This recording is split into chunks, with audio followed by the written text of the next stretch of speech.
Welcome to Shayani official channel.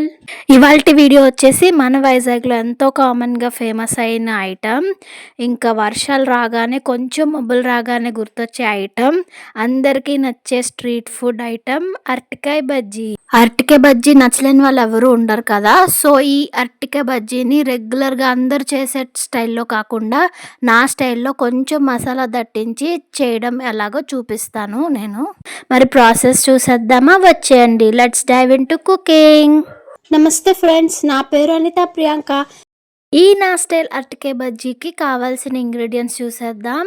అరటికాయ బజ్జీ అంటే అరటికాయ కావాలి కదా. సో అరటికాయ, 1 కప్పు శనగపిండి, 1 టీ స్పూన్ వాము, ఇంకా కొంచెమే చిటికెడు వంట soda, 1 teaspoon ginger garlic paste, ఇంకా రుచికి తగినంత ఉప్పు, కారం, పసుపు వేసుకోవాలి.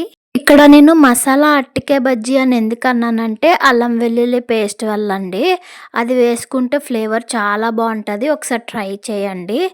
ఇప్పుడు అరటికాయని తీసుకొని దాని తొక్క తీసేసి చిన్న చిన్న ముక్కలు మీకు కావాల్సిన షేప్లో, ఏ షేప్ అయినా పర్వాలేదండి, ఆ షేప్లో కట్ చేసుకొని ఒక బౌల్లో వాటర్ తీసుకొని ఆ వాటర్లో ఉప్పు ఇంకా పసుపు వేసి కలుపుకొని, కొంచెమే అండి, ఎక్కువ వేయొద్దు, అందులోని ఈ ముక్కలు వేసుకొని ఆ ముక్కల్ని ఒక పావుగంట సేపు నానబెట్టుకోండి.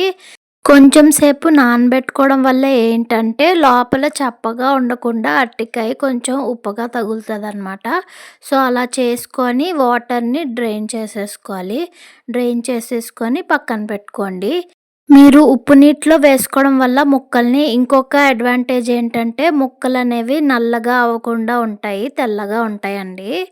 పావుగంట సేపు పక్కన పెట్టిన ముక్కల్ని వాటర్ డ్రైన్ చేసేసుకొని అందులోకి కొంచెం కారం వేసి అల్లం వెల్లుల్లి పేస్ట్ వేసి కలుపుకోండి.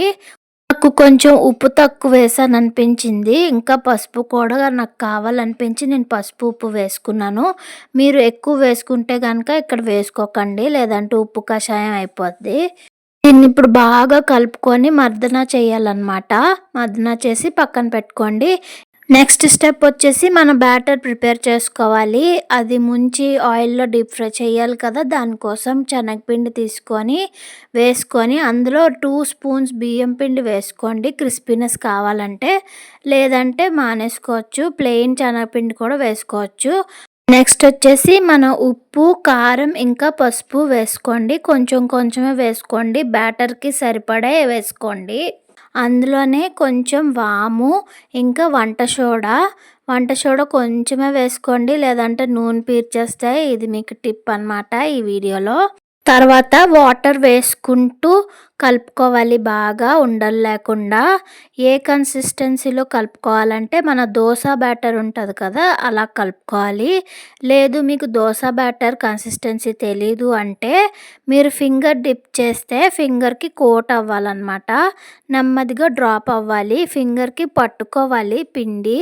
నెక్స్ట్ ఇంకో టిప్ ఏంటంటే మీకు బాగా బయట క్రిస్పీగా రావాలంటే కొంచెమే సోడా వేసుకోండి, ఇంకా బాగా ఇలా బీట్ చేయాలండి. బీట్ చేయడం అంటే కేక్కి బీట్ చేసినట్టు బీట్ చేయకూడదు. ఈ స్టైల్లో అరటికాయ బజ్జీ చేసుకొని ఒక్కసారి ట్రై చేసి ఎలా ఉందో కమెంట్ సెక్షన్లో నాతో షేర్ చేసుకోండి, నేను చదువుతాను. ఇక్కడ చూసారు కదా, నేను ఫింగర్ని ముంచాను, ముంచి తీస్తే అంటింది కదా పిండి, అలా అయితే సరిపోతుంది. నెక్స్ట్ కళాయిలో ఆయిల్ వేడి చేసుకోవాలి, ఆయిల్ బాగా హీట్ ఎక్కాలి. తర్వాత మనం వేపిన తర్వాత తీసుకుంటే ఎక్సెస్ ఆయిల్ బయటికి రావడం కోసమని అలా టిష్యూ పేపర్స్ పరుచుకొని ఒక ప్లేట్లో పక్కన పెట్టుకోండి రెడీగా. తర్వాత మనకి కావాల్సిన ముక్కలు కూడా పక్కన పెట్టుకొని ఆ ముక్కల్ని ఈ బ్యాటర్లో డిప్ చేస్తూ అలాగ డ్రాప్ చేసేయడమే.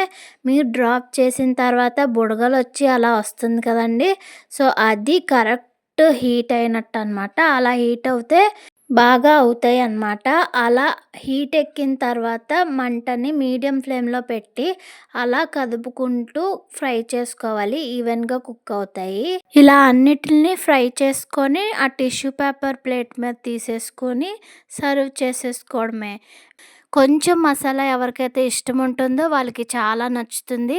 రెగ్యులర్గా మసాలా తిన్న వాళ్ళు కూడా ఒకసారి ట్రై చేసి ఎలా ఉందో చెప్పండి నాతో. అంతే, మన అరటికాయ బజ్జీ రెడీ. ఇంకా ఏమైనా డౌట్స్ ఉంటే కామెంట్ సెక్షన్లో అడిగేయండి. ఇంకా నా ఛానల్ని సబ్స్క్రైబ్ చేసుకొని నా వీడియోని లైక్ చేసి మీ ఫ్రెండ్స్ అండ్ ఫ్యామిలీతోని షేర్ చేసుకొని బెల్ ఐకాన్ని ప్రెస్ చేసుకోండి. బెల్ ఐకాన్ ప్రెస్ చేయగానే నా వీడియోస్ ఇలా పెట్టగానే మీ ఫోన్లకి అలా వచ్చేస్తాయి. ఇలాంటి మరెన్నో రుచికరమైన వంటలతో నేనైతే వచ్చేస్తాను. మీకు ఏమైనా రెసిపీస్ కావాలంటే ప్లీజ్ కామెంట్ ఆన్ బిలో, లేదా మన ఇన్స్టా పేజ్ షయానీలో డిఎం కూడా చేయొచ్చు. మరి ఉంటాను. Bye. Thank you for watching. Lots of love. Next వీడియోతో మళ్ళీ కలుద్దాం. Signing of.